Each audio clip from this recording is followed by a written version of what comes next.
जिस प्रकार परमात्मा की सुनिश्चित व्याख्या करना असंभव है, उसी प्रकार सत्य का भी असंभव है।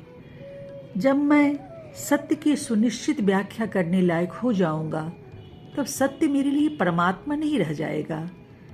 सत्य वचन की शक्ति वहां तक जाती है कि मनुष्य को स्वार्थ से परमार्थ में ले जाती है। यदि मोक्ष भी सत्य और अहिंसा के प्रतिकूल हो, तो मुझे मोक्ष भी त्याज्य है।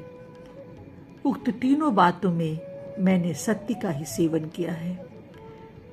हिंदुस्तान की भूमि किसी जमाने में सुवर्ण भूमि मानी जाती थी, क्योंकि भारतीय लोग सुवर्ण रूप थे।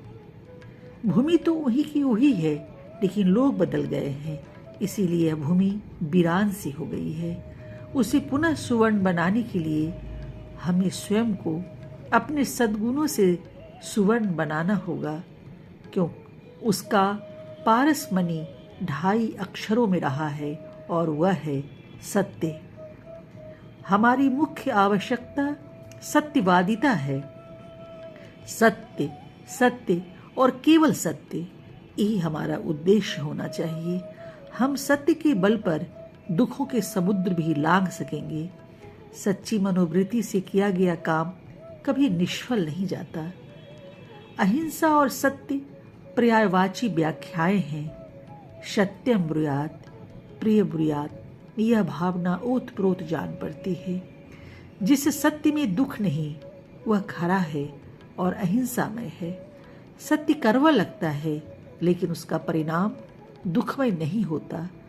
सत्य के प्रयोग से सामने बैठा हुआ व्यक्ति चिढ़ जाएगा, लेकिन उसकी आत्मा गवाही देगी कि उसके विषय में जो कुछ कहा गया है वह शुद्ध उद्देश्य से कहा गया और सही है।